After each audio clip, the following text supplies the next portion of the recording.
Visa போராட்டத்தில் கைது பண்ணாங்க. ரொம்ப கடுமைப்படுத்தினாங்களா என்ன இது?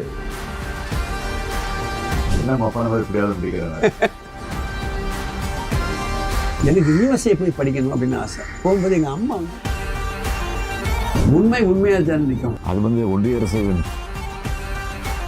76 உங்களுக்கு 85.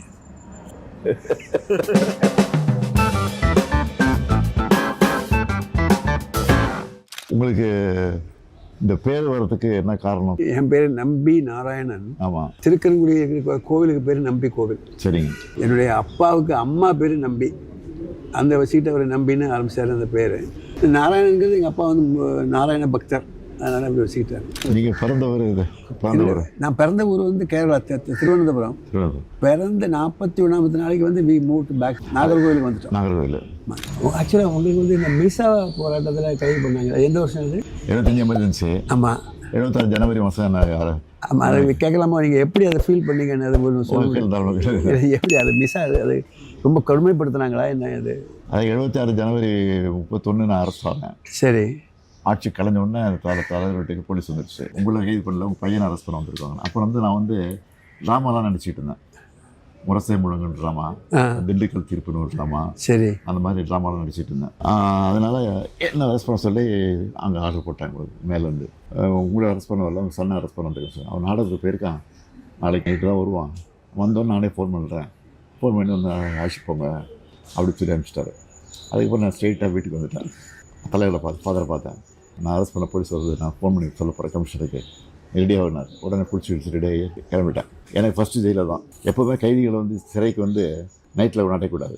ஆனால் என்னை என்ன பண்ணுறாங்கன்னா, நைட்டாக ஏழுக்கு கூட்டு போய் உள்ளே போகிறாங்க. எனக்கு சுடுகாடு மாதிரி இருக்குது, 10 பறி கொண்டு மாதிரி இருட்டு போகணும். கைதிகள்லாம் அங்கங்கே அடைச்சி வச்சுருக்காங்கல்ல, ஒருத்தங்க பாடிட்டு இருப்பாங்க, ஒருத்தங்க கத்திக்கிட்டு இருப்பாங்க, பேசிகிட்டு இருப்பாங்க, ஒரே சவுண்டு. மத்திய சிறை கடைசி பிளாக் 9th பிளாக்.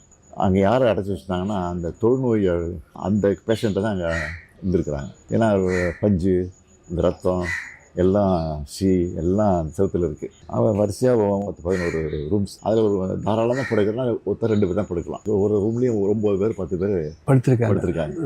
எல்லாம் தூங்கிட்டு இருக்காங்க. நான் உள்ளே போன உடனே தெரியாமல் இருட்டில் ஒருத்தர் மீச்சிட்டேன் கையை. யாருன்னு பார்த்தா வீரமணி.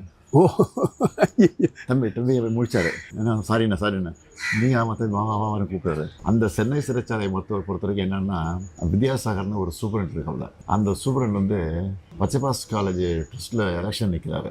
அப்போ என்விஎன் சோமுன்னு நம்ம திமுகவில் அவர் நடராஜனுடைய அவர் ஏற்றுன்னு ஜெயிச்சிட்டாரு. அதில் அவருக்கும் அது மிஸ்ஸா கைதிங்கிறது ஒரு நாளைக்கு 40 ரூபா 60 ரூபா செலவு பண்ணணும். ஒரு கைதிக்கும் ஃபேன் போட்டு கொடுக்கணும், பெட்டு கொடுக்கணும், கொசுவரை கொடுக்கணும், பேஸ்ட்டு கொடுக்கணும், ப்ரஷ்ஷு கொடுக்கணும், எல்லா ஃபெசிலிட்டியும் இருக்குது. ஆனால் எந்த வசதியும் கிடையாது. 9 பேர் வரிசையாக புழக்க வச்சுருக்காங்க. யூரினுக்கு ஒரு பானை, குடிதண்ணீருக்கு ஒரு பானை பக்கத்தில் இருக்கும். அந்த மாதிரி அது சிலத்தையும் யூரின் பாஸ் ஆகி ஃபுல்லாகி வழியும். ஏப்பா, 9 பேர் கொடுத்துருக்கோமே, 9 பேர் யூரின் போனதுலாம் என்ன வருது? டார்கெட்லாம் காலையில் தான் எழுச்சி போகணும். 2-3 டார்கெட்டாக இருக்கும். அது ஒரு 10 நிமிஷம் திறப்பாங்க. அதுக்குள்ளே அந்த 100 பேரும் போயிடணும். அந்த மாதிரிலாம் குடும்பம் இருந்துச்சு. நைட்டில் 8 மணிக்கு 3 மணிக்கு வருவாங்க. ஒரு 9 பேர் 10 பேர் வருவாங்க. அது ஆயுள் கைதி இருக்காங்களா அங்கே, அவங்கள வச்சு அடிக்க வைப்பாங்க. ஓப்பா, வரிசையாக 10 ரூம் இருக்குன்னு வச்சுங்களேன். 10ஆம் நம்பரில் கூப்பிட்டு அதில் 10 பேர் வருவாங்க. அடி எங்களுக்கு சத்தம் கேட்கும். நாங்கள் 1ஆம் நம்பரில் இருக்கோம். அப்போ எங்களுக்கு வர வரைக்கும் நாங்கள் பயந்துட்டு உட்காந்துருக்கணும். அடித்து முடிச்சாவிட்ட தெளிஞ்சிடும். எழுதி கொடுத்துரு, நான் கட்சி விட்டு விளைக்கிறேன் அப்படின்னு கேட்பாங்க. ஒரு 5-6 பேர் எழுதி கொடுத்துருவாங்க. அடி தாங்க முடியாமல். நாங்களாம் முடியாதுன்னு சொல்லிட்டோம். உயிரே போனாலும் நாங்கள் பண்ண முடியாதுன்னு சொல்லிட்டோம். மிஸ்ஸாங்கிறது மெயின்டெனன்ஸ் ஆஃப் இன்டர்னல் செக்யூரிட்டி. அது கோர்ட்டுக்கு போக முடியாது. இப்படி 4 மாதம் அப்படியே இருந்தோம். அதுக்கப்புறம் தலைவர் என்ன பண்ணார், ஜெயிலில் இருக்கிற எங்கள் குடும்பத்தெல்லாம் பார்க்கணும், கைதிகளை பார்க்கணும், அலோவ் பண்ணலைன்னா நாங்கள் ஜெயில் வாசல் உண்ணாவிரத போகிறோம் அப்படி தலைவர் அனௌன்ஸ் பண்ணிட்டார். பயந்து போய் என்ன பண்ணிட்டாங்க, இன்டர்வியூ கொடுத்தாங்க. ஃபஸ்ட்டு தலைவர் கொடுத்தாங்க. தலைவர் தான் பார்க்க மாட்டேன்ட்டார். கட்சிக்காரன் எவ்வளோ பேர் இருக்காங்க, என் பிள்ளைய பார்க்க ஃபஸ்ட்டு பார்க்க மாட்டேன், அவங்களெல்லாம் அலோவ் பண்ண பிறகு நான் பார்க்குறேன் சொல்லிட்டேன். அப்புறம் எல்லோரும் பார்த்த பிறகு என்ன பார்த்தாரு. அப்போ கூட வரும்போது நான் என்ன பண்ணேன், ஃபுல் கேஸ் ஷர்ட் போட்டு காயம் உடம்புல காயம் இதெல்லாம் அது சூப்பரண்டே சொல்லி அனுப்புகிறாரு. மேலே கூப்பிட்டு இந்த காயெல்லாம் காட்டக்கூடாது, ஃபுல் கேஸ் ஷர்ட்டை போட்டுவாங்க அப்படின்னு சொல்லி ஃபுல் கேஸ் ஷர்ட்டை போட்டு சொன்னார். அப்போ தலைவர் வந்தோன்னே தலைவர் புரிஞ்சுக்கிட்டாரு. 1 வருஷம் கரெக்டாக 1 இயர் தான். 1 இயர் இவ்வளோ இருக்குதுங்க. ஆமாம், 1 இயர் தான். வெளியில் வந்த பிறகு நாங்கள்லாம் சேர்ந்து கம்ப்ளைண்ட் பண்ணி அப்புறம் இஸ்மாயில் கமிஷன் என்கொயரின்னு ஒன்று போட்டாங்க. அதில் போய் இதெல்லாம் நான் சொல்லியிருக்கேன், எல்லாம் பதிவாகிருக்கு. நான் 89 ஜெயிச்சு உள்ளே போகும்போது தலைவர் சிஎம்மாக இருக்காரு. அப்போ நான் இதுவெல்லாம் ரெக்கார்ட் பண்ணியிருக்கேன் அசம்பிளியில். இதே மாதிரி தான் ஒரு காரணம் இல்லாமல் ஒரு ஃபேப்ரிகேட்டட் கேஸில் அரெஸ்ட் பண்ணுறாங்க. நானும் அதே மாதிரி தான் கிட்டத்தட்ட அனுபவிச்சிருக்கேன். இதில் எப்படி இன்ட்ரெஸ்ட் உங்களுக்கு வந்தது? நீங்கள் படிக்கும் போதே வந்துருச்சா? படிக்கும்போது இன்ட்ரெஸ்ட் வர்றதுக்கு மெயின் காரணம் வந்து என்னென்னா, நான் வந்து வெரி பிரைட் ஸ்டூடெண்ட். எனக்கு வந்து இந்த ராக்கெட்ரிங்கிறது வந்து அப்போ வந்து எனக்கு வந்து தெரியும். ஆனால் அந்த ராக்கெட்ரி நம்ம பண்ணுவோம்னோ நம்ம முன்னேறும் அதெல்லாம் அதை பற்றின ஒரு ஐடியா கிடையாது. எனக்கு யூஎஸ்ஏ போய் படிக்கணும் அப்படின்னு ஆசை. அப்போ யூஎஸ்ஏக்கு அப்ளை பண்ணேன். பிரின்ஸ்டன்லேயும் அப்ளை பண்ணேன், கால்டெக்லேயும் அப்ளை பண்ணேன். ரெண்டுலேயுமே அட்மிஷன் கிடச்சிது. வந்துருச்சு. போகும்போது எங்கள் அம்மா வந்து ஒரு heart patient. 6 days are number. Doctor சொல்லிட்டாரு, எத்தனை நாள் ஆகும்னு சொல்ல முடியாது, நீ போன உடனே கூட அவள் செத்து போயிடலாம் அப்படின்னாரு. நான் பயந்து போய் உட்காந்துட்டேன். அந்த வருஷம் கட் பண்ணேன். அதுக்கு அடுத்த வருஷமும் கட் பண்ணேன். அடுத்த வருஷம் கட் பண்ணும்போது தான் எங்கள் அம்மாவுக்கு தெரியுது நான் வந்து வேணும்னே அவளுக்கு அப்படி இங்கே உட்காந்துருக்கேன் அப்படின்னு. அதுக்கப்புறம் அவங்க இறந்து போயிட்டாங்க 2-3 வருஷத்துக்கு பிறகு.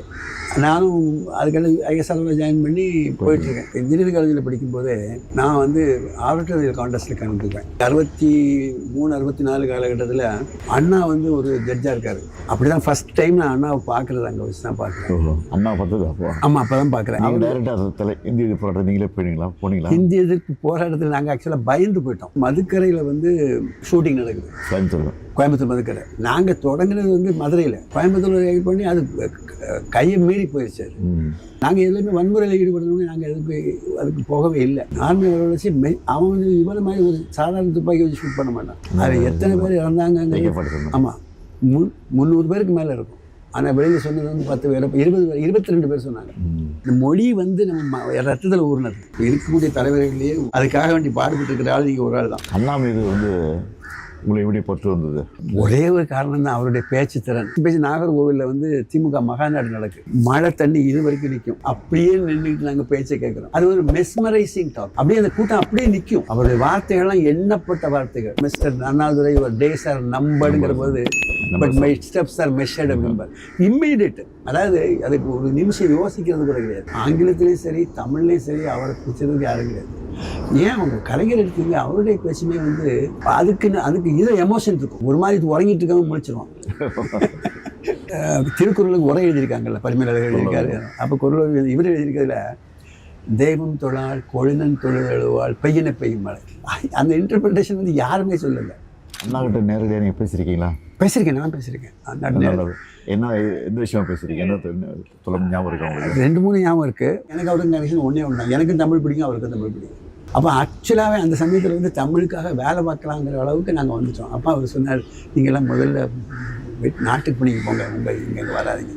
ஸ்கூலில் படிக்கும்போது இளைஞர் திமுகன்னு ஒரு மன்றம் வச்சுருந்தேன். அப்போ அவருக்கு மணிவிழா நடத்தணும்னு சொல்லி நான் பிளான் பண்ணுறேன். அப்போ அவர் வீட்டுக்கு போகிறேன். அவர் உடம்பு சரியில்லாம் பார்க்க முடியாது அப்படின்ட்டாங்க. இது எப்படி அண்ணா மெசேஜ் போய் எதுக்கு வரலாம் வருஷம் அப்படின்ட்டாரு. அவருடைய காரை அனுப்பிச்சு வைக்கிறாரு. இன்னும் அந்த கார் நம்பர் கூட ஞாபகம் இருக்குது, 7007 அந்த கார் நம்பர். மஞ்சள் காரு, அந்த டிரைவர் பேர் சண்முகம். அந்த கார் வருது எனக்கு.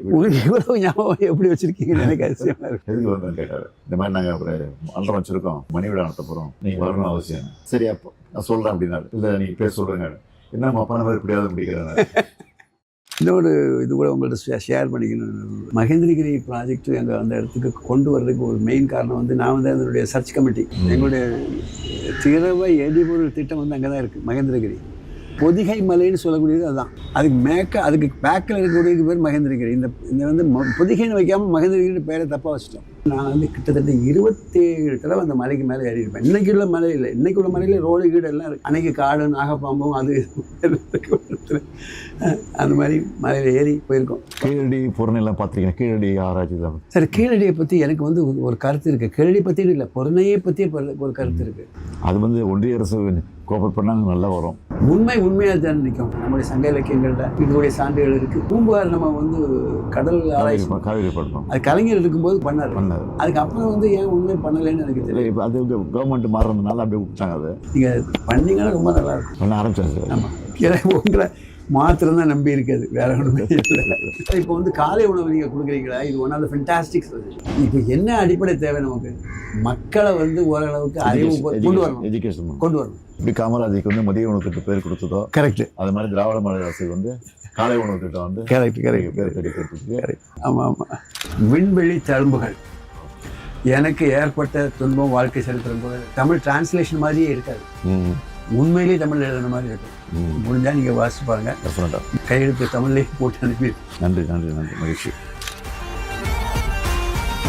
இது வந்து என்னோடது உங்கள் ஃபோட்டோகிராஃபி தீப்பரவாட்டம் தோட்டாதரணி தெரியுது. அவர் தான் இது பண்ணார். One of the best art directors.